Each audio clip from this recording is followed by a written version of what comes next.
Hello, नमस्कार, स्वागत आहे तुमचं आपल्या चॅनलमध्ये.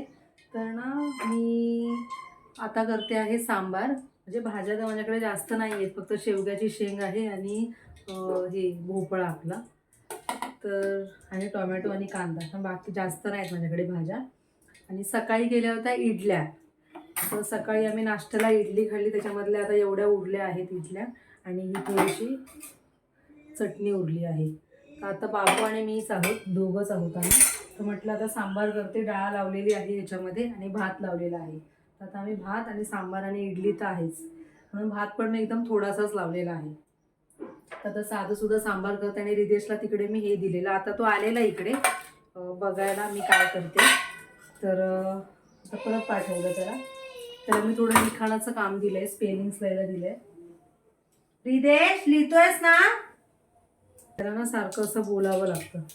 आता राई टाकली आहे. रिदेश, कढीपत्ता, लाल मिरची, मेथी,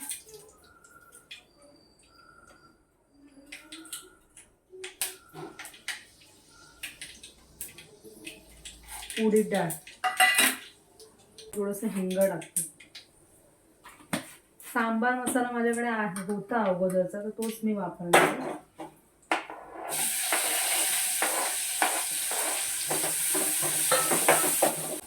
आज आहे संडे, पण दिनेश नाही आहे, ऑफिसचं थोडंसं काम होतं.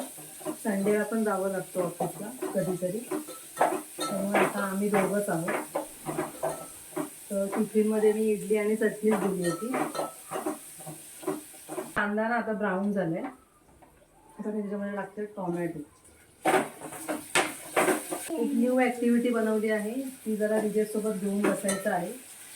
त्याला दिली होती मगाशी करायला, पण त्याला एकट्याला अजून जमत नाही आहे करायला. म्हणजे तो आता हे नाही होत, त्याला समजलं नाही आहे ना अजून. काल त्याने केले, पण मी त्याच्याबरोबर पूर्ण वेळ बसली होती.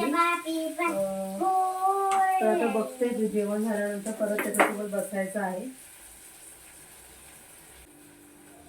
हळद, थोडासा आमचा मसाला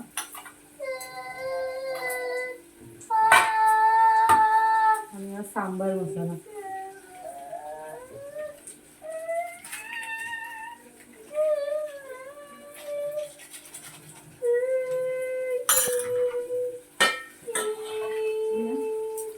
भाज्या ज्या माझ्याकडे आहेत,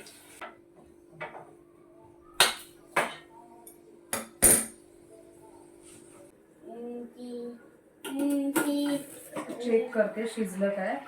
भाज्या शिजल्या आणि मगाशी मी ते पाणी ऍड केलं होतं त्याच्यामध्ये. तर डाळ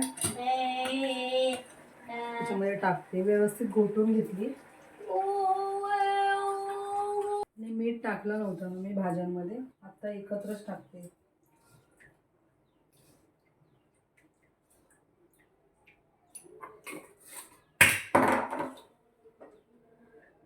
चिंच आणि गूळ फक्त टाकायचं आहे.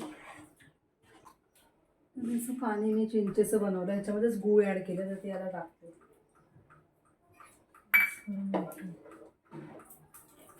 तर रिदेश सोबत आता मी बसलेली आहे ॲक्टिव्हिटी करायला. ती त्याला जमत नाही आहे स्वतःहून करायला, कारण जरा डिफिकल्ट आहे. उठायचं नाही, आताची सुरुवात झाली बाबू. तर मस्त मांडी घाल. हे असे मी सेट बनवलेले आहेत थोडे थोडे, कारण जर सगळंच ओपन केलं ना एकत्र तर कन्फ्युजन होणार. ही ॲक्टिव्हिटी आहे कलर आणि शेप्स आयडेंटिफिकेशनची, म्हणजे बोलतात ना सॉर्टिंग आणि मॅचिंग. थोडंसं डिफिकल्ट आहे ॲक्टिव्हिटी, म्हणजे एकदम 3-4 वर्षाच्या मुलाला येणार नाही, त्याच्यावरतीच म्हणजे 5-6 वर्षापासून आपण सुरू करू शकतो.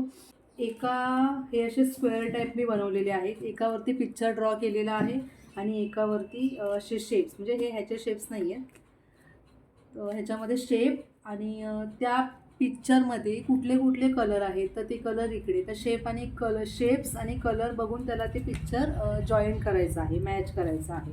म्हणून मी सगळं एकत्र काढलं असतं तर अजून म्हणजे माझाच गोंधळ झाला असता, म्हणून मी आता हे थोडंसंच काढलेले आहे. आता हे किती आहेत, 1 2 3 4. तर आता हे 5 पिक्चर्स आहेत, तर मी 5चं करून घेते ह्याच्याकडून. देश कुठलं येणार, इकडे बघ, खाली बघ. Triangle, rectangle square, triangle rectangle square कुठे आहे बघ, आणि कलर पण बघ नीट बघ. Triangle rectangle square. गुड. कुठला कुठला कलर आहे जॉईन कर. कुठला कुठला कलर आहे? Brown brown, orange orange, red red, pink pink. Good. खाली ठेव. नेक्स्ट.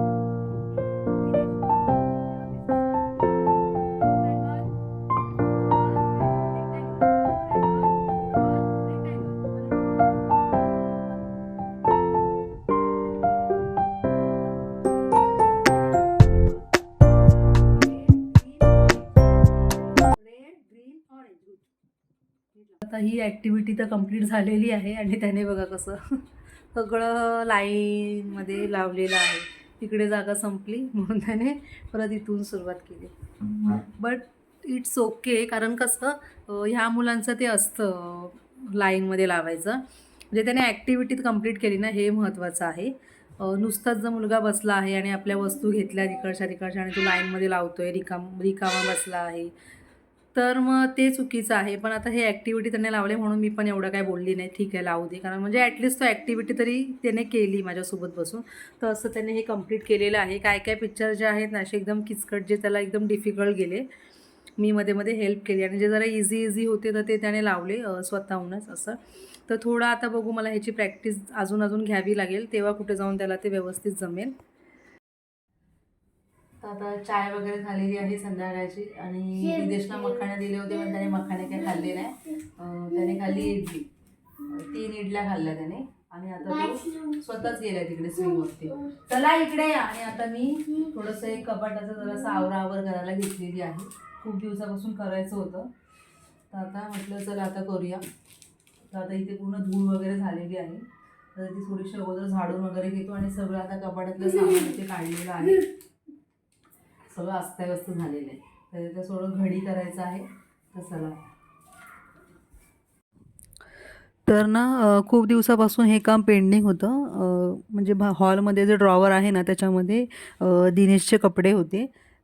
तर ते ड्रॉवर जे आहे त्याचे दरवाजे वगैरे म्हणजे ते पूर्ण खराब झाले ड्रॉवर. तर म्हटलं आपण इकडे शिफ्ट करूया ते कपडे, त्याच्या तिकडचे सगळे. तर आता इथे त्यांचेच कपडे मी लावते, आणि रिदेशचे थोडेसे कपडे आहे, आणि रिदेशचे जुने कपडे थोडे फाटलेले वगैरे, तर ते पण मला थोडंसं हे करायचंच होतं. म्हणजे मला कधीपासून दिसत होतं सगळे असं मिक्स झालेलं पूर्ण अस्ताव्यस्त, म्हणून म्हटलं थोडासा टाईम काढून आता करूयाच. कारण कसं असं सारखं हे करायला मला नाही एवढं टाईम मिळत. रिदेशच्याच पाठी असते मी, त्याच्यामुळे म्हटलं आता काही झालं तरी म्हटलं काढायचंच, म्हणून मग ते काढून सगळं घेतलं. आणि रिदेश आता तिकडे बसला होता, मला वाटतं थोडा म्हणजे स्विंग वगैरे करत होता तो मध्ये मध्ये. कारण कसं त्याच्याकडे लक्ष नाही दिलं तर तो असंच, मग त्याला आम्ही असं स्विंग म्हणा किंवा असं पझल वगैरे असंच काय काय त्याला देतो बिझी ठेवायला असं. आणि मग इथे आता ते माझं मी सगळं इथे त्यांचे टी शर्ट वगैरे जे आहेत तर ते सगळे व्यवस्थित सगळे म्हणजे व्यवस्थित हे करून ठेवते आहे. कारण कसं जास्त हे कपडे लागत नाहीत टी शर्ट वगैरे रोज घालायला ऑफिसला, म्हणून म्हटलं एकत्र सगळे व्यवस्थित घडी करून ह्या कपाटामध्ये ठेवूयात. आणि ते सगळे कपडे लावून झाले ना, आणि मग मला आठवलं की ना मला खाली पेपर लावायचा होता, तर ना तो मी लावायलाच विसरली. तर मग परत मला सगळं काढावं लागलं, आणि परत मग व्यवस्थितमध्ये पेपर असे सेट करून घेतले कपाटामध्ये. आणि मग त्याच्यानंतर मग परत त्या पेपरवरती लावले. कारण कसं ते डायरेक्ट ठेवण्यापेक्षा असं वाटतं ते पेपरवरती ठेवलेले थोडेसे व्यवस्थित राहतील. आणि म्हणजे खालचा जो भाग आहे कपाटाचा तो पण असं हे नाही होणार, म्हणजे खराब होणार नाही. म्हणून मग इथे मी ते पेपर वगैरे लावत आहे. आणि हे करायला ना भरपूर वेळ गेला, म्हणजे जवळजवळ एक सव्वा तास तरी लागलाच. आम्ही हेच करत होतो, आणि सगळं धूळ वगैरे झालेली, मग नंतर ना ती पण व्यवस्थित मग साफ करून वगैरे घेतली कबाड लावून झाल्यानंतर, म्हणून भरपूर वेळ गेला. पण जेवण वगैरे तर काय करायचं नव्हतं, मग त्याच्यामुळे फायनली हे जे महत्त्वाचं काम होतं तर ते आम्ही कंप्लीट केलं आज. रिदेशच्या सगळ्या औषधाच्या बाटल्या आहेत, हे सगळं एक्सपायरी डेट झालेले आहेत. तर आता फायनली झालेलं आहे सगळं व्यवस्थित घडी करून. सगळं झाडून वगैरे घेतलं, पेपर पण लावले, खालती लावले नव्हते, परत सगळं सामान काढलं आणि पेपर लावले. तर आता थोडं आता हे आवरते, पसारा जरा झाडू बिडू मारायची आहे. विदेश नो प्रॉब्लेम. आणि कुकर पण लावायचा आहे, कुकर नाही लावला आहे. तर आता व्हिडिओ इथेच एंड करते. आणि व्हिडिओ आवडला असेल तर व्हिडिओला लाईक करा, शेअर करा, कमेंट करा. तर चला आता मी भेटते तुम्हाला पुढच्या व्हिडिओमध्ये. तोपर्यंत bye bye. Thank you for watching. चला.